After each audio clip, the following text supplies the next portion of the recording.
Hello friends, आज हमारा topic है pharmaceutical legislation in India. D pharma second year का ये फर्स्ट चैप्टर है, pharmaceutical legislation in India. Pharmaceutical due क्या होता है? फार्मास्यूटिकल मतलब होता है कि औषधि है, और ड्यू मतलब होता है आपका कानून। ठीक है, तो ऐसा कानून जो हम बनाते हैं अपने औषधि के लिए, जो हर रिलेटेड हर चीज़ में, फील्ड में वर्क करता है, चाहे वो ड्रग्स बेचने के हो, चाहे वो ख़रीदने का हो, चाहे वो बनाने का हो, चाहे टेस्टिंग का हो। तो हर चीज़ में ये इसी कुछ ना कुछ कानून होते हैं। ठीक, ये all it is also concern with laws related to drug medicine.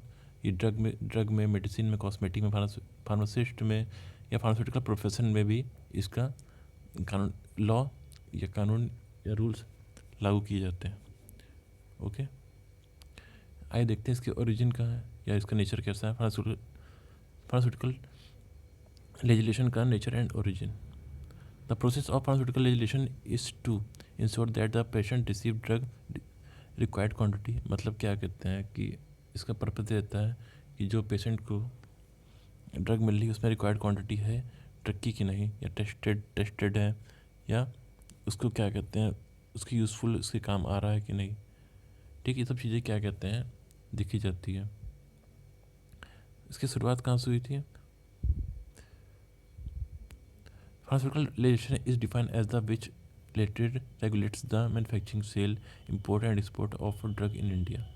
ये क्या कहते हैं, ऐसा लॉ है जो रेगुलेट करता है मैन्युफैक्चरिंग को, बनाने को, बेचने खरीदने को। ठीक है, ड्रग को इंडिया में। It is bigged relation social economical both aspect. मतलब सोशली इकोनॉमिकल दोनों ही पे ये आपका काम करता है, आपका लेजिस्लेशन कानून सारे काम करते हैं। हिस्ट्री ओरिजिन क्या है? In earlier only Ayurvedic system is of medicine is in use in India. सब पहले जब क्या कहते हैं, पहले हम लोग की जब जो मुनि लोग हुआ करते थे, या क्या कहते हैं वैद्य लोग हुआ करते थे, तो क्या कहते सिर्फ आयुर्वेद का यूज़ किया करते थे अपने मेडिसिन में या फिर ड्रग में। ठीक, but the British when the come to India, जब ब्रिटिश लोग इंडिया आए, ठीक, और क्या कहते हैं हमारे देश पे शासन करने लगे, हम पे गुलामी करने लगे, तो उनको मेडिसिन चाहिए रहती थी, क्योंकि वर्ल्ड वॉर हुआ करता था। इस वजह से उनको क्या कहते हैं मेडिसिन चाहिए रहती है। उनके जो सैनिक घायल हुआ करते थे, उनके उपचार के लिए उनको मेडिसिन चाहिए रहती थी। उनके पास उतनी फैसिलिटीज़ नहीं थी, और वो क्या कहते हैं अपने आयुर्वेदा, हम लोग के आयुर्वेदा पे बिलीव नहीं करते थे। सो ए ब्रिटिशर मिस्टर बैथगेट, जिनका नाम बैथगेट था, ठीक, opened by A chemist shop. उन्होंने क्या कहते हैं सबसे पहला केमिस्ट शॉप ओपन किया कोलकाता में इन 1811 में। उन्होंने 1811 में उन्होंने अपना कोलकाता में केमिस्ट शॉप ओपन किया। After a long time it turn to a manufacturing company. और कुछ टाइम बाद, मतलब बहुत टाइम बाद, वो जो शॉप थी वो मैन्युफैक्चरिंग कंपनी में बदल गई। ठीक है, टिंचर एंड स्प्रिट, इसका टिंचर और स्प्रिट की रूप में बदल गई वो, जो 1910 में टिंचर एंड स्प्रिट की कंपनी के नाम से जाने लगी, जो 1910 में बन गई। ठीक, फिर एक अनदर शॉप ओपन होती है मिस्टर स्मिथ के नाम से, मिस्टर स्मिथ के द्वारा 1821 में। और 1918 में ये मैन्युफैक्चरिंग फैक्ट्री में फिर ये बदल जाती है। इसका नाम पड़ता है mister Smith Stan street and company apothecary shop. ठीक है,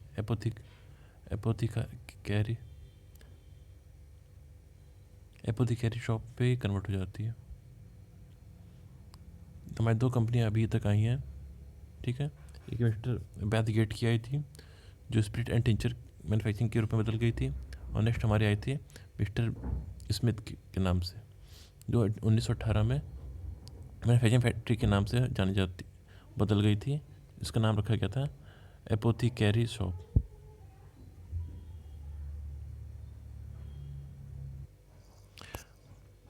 आचार प्रफुल्ला रॉय इंडिया की फर्स्ट ऐसे शॉप थी, ठीक है, जो केमिस्ट शॉप थी जो ओपन हुई हमारे इंडिया में, ठीक। इंडस्ट्री थी, ठीक, इंडस्ट्री शॉप कुछ भी कह सकते हैं, जो हमारे पहली इंडस्ट्री थी जो Bengal Chemicals and Pharmaceutical Work के नाम से जानी गई। इन 1901 में 1901 में इसको खोला गया और ये कोलकाता में सिचुएटेड थी, ठीक है। After this one more India professor टी.के. Gujjar start a industry factory of pearl, now it is popular as Alembic chemical work. Pearl क्या कहते हैं फैक्ट्री इन्होंने डाली थी और अब क्या कहते हैं वो एलम्बिक केमिकल वर्क के नाम से जानी जाती है हमारे। तो ये क्या कहते हैं प्रोफेसर थे हमारे टी.के. गुज्जर नाम से, जो कि बड़ौदा में सिचुएटेड है। इसको खोला गया था 1903 में। Only such industries are not sufficient, mostly drug are imported from UK, France, Germany. इतना ही, इतना कुछ सफिशिएंट नहीं था, तो क्या कहते हैं ड्रग को इंपोर्ट करने के लिए यूके, फ्रांस, जर्मनी से इन्हें मंगाया जाता था। बट इन 1914 1914 में जब फर्स्ट वर्ल्ड वॉर बिगन हुआ, increase the sudden demand of drug. Demand जब 1914 में जब पहला वर्ल्ड वॉर हुआ तब हमारी ड्रग की आवश्यकता को बढ़ने लगी, क्योंकि हमारे सैनिक और घायल होने लगे, इसलिए उनकी मलहम पट्टी के लिए ड्रग की ज़रूरत पड़ने लगी। और सर्जिकल जो भी क्या कहते हैं पट्टी उट्टी थी उनकी भी डिमांड बढ़ने लगी। And the other countries import drug to India.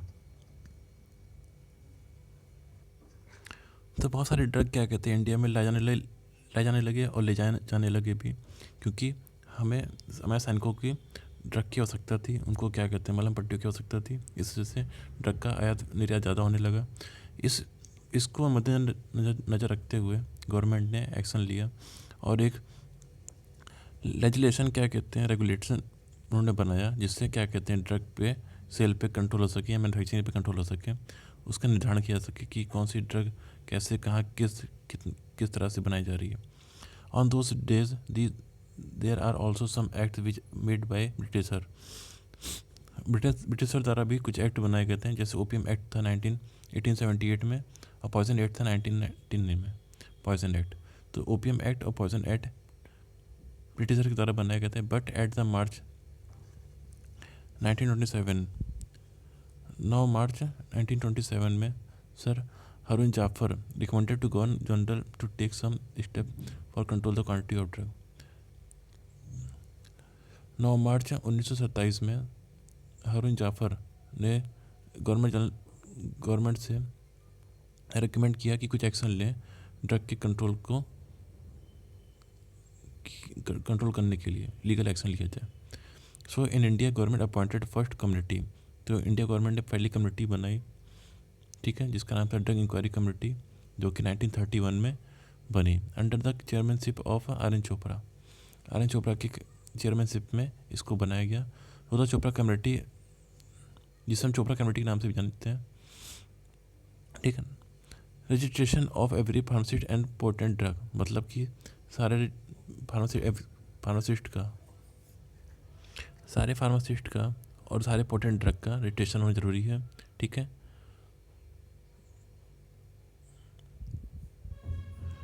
इसका फॉर्मेशन सेंट्रल और स्टेट फार्मेसी काउंसिल में पीसीआई में नाम दर्ज होना चाहिए, ठीक है, जो कि स्टेट लेवल में होता है।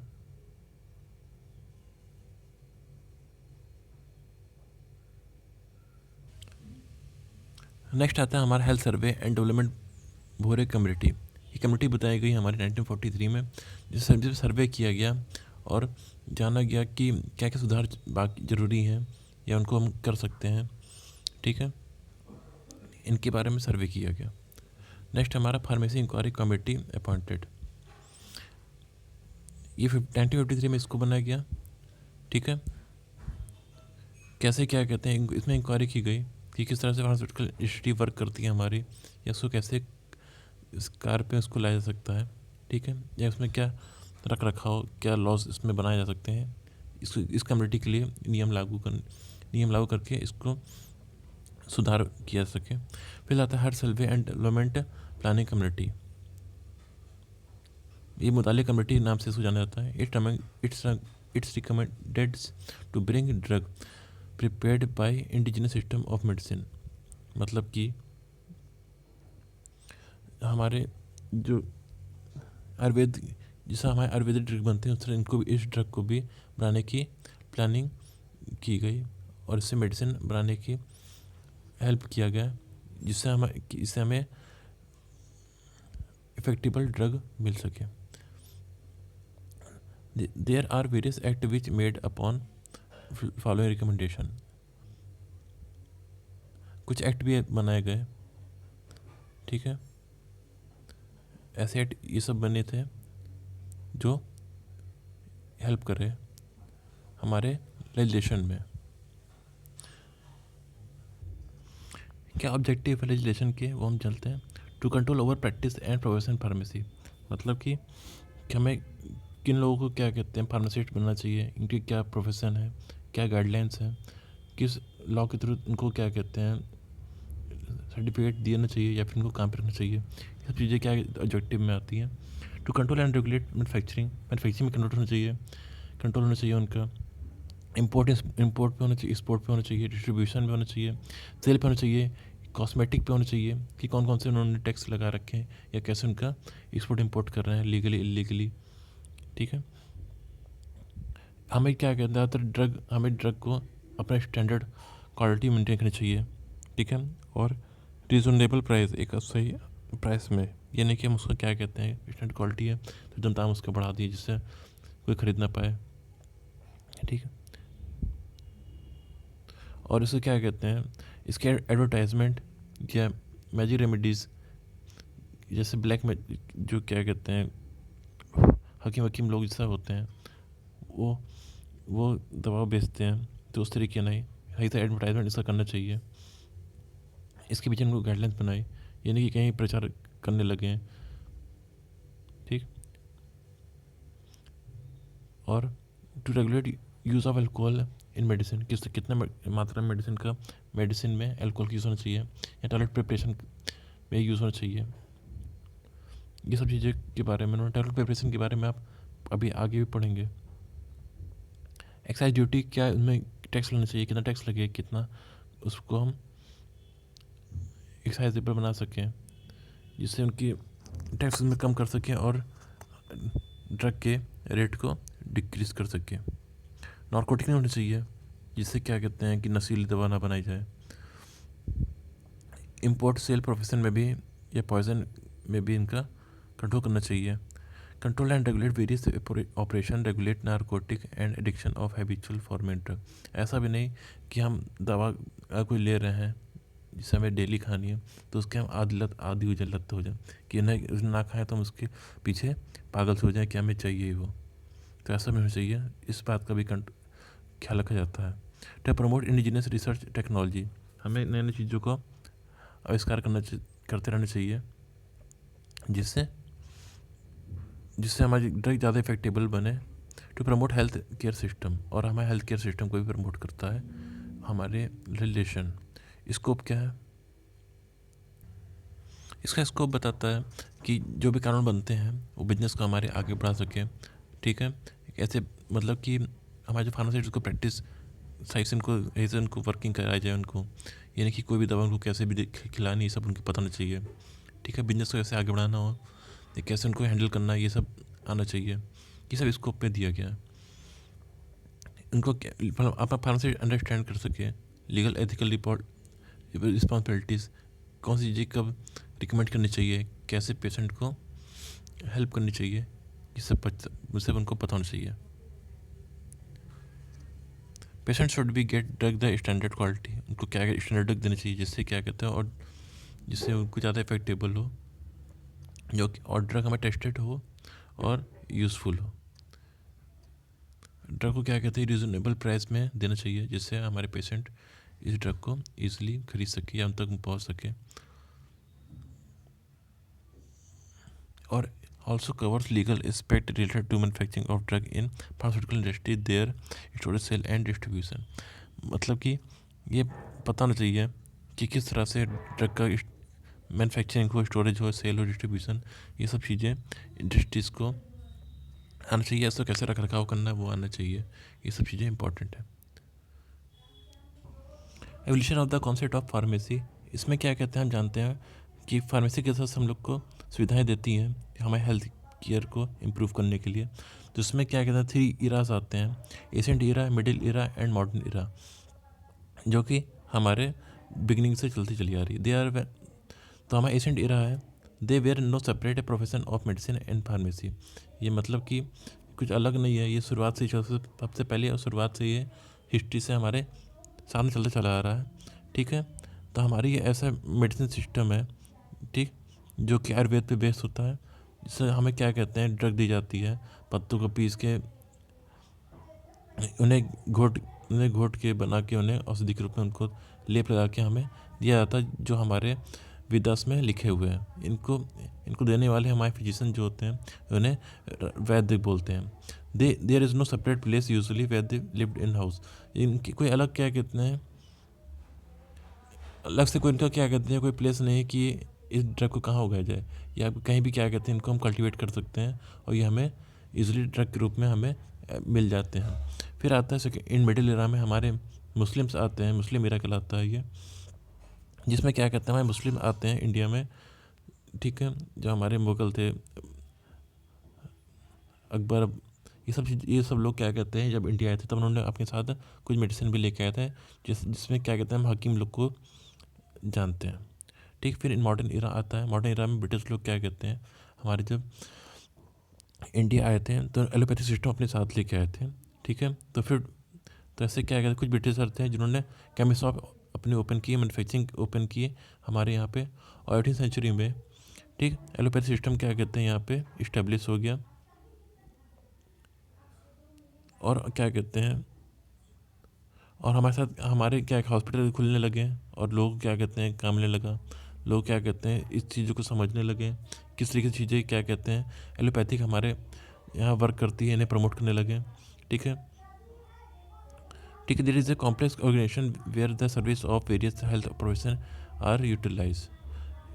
इनका क्या कहते हैं इनका यूटिलाइजेशन होने लगा, इनका व्यवसाय खुलने लगा, इनका प्रोफेसर को लोग प्रमोट करने लगे, क्योंकि ये क्या कहते हैं सही से चीज़ों को नेक्स्ट स्टेप में ले गए थे, जिससे हमें सुविधा अनुसार हर ड्रग का इसलिए अवेलेबल हो सके और उसको हम ज़्यादा देर तक कंज्यूम कर सकें। ठीक, क्योंकि यह सबके लिए सूटेबल थी। हेल्थ प्रोफेशनल सच एज, ऐसे professional RMP registered medical pharmacist होते हैं, नर्सेज होते हैं, फिजिशियन होते हैं, फार्मास्यूटिकल टेक्निक्स होती है, मेडिकल हेल्थ वर्कर्स होते हैं, health volunteers grouply called as health care system, health care team. ठीक है, तो ये सब चीज़ें मिलकर क्या हेल्थ केयर टीम बनती है, इसमें सबको लोग क्या कहते हैं रिक्वायर्ड रहते हैं और वो हमको हेल्थ ट्रीटमेंट देते हैं। Organisation of health leads to startup of pharmacy education in India. ये ऑर्गेनाइजेशन क्या कहते हैं एक नया दौर ले आया था हमारे फार्मेसी एजुकेशन में। ठीक, then the function of physician is necessary to prescribe while pharmacist has to dispense medicines according to prescription।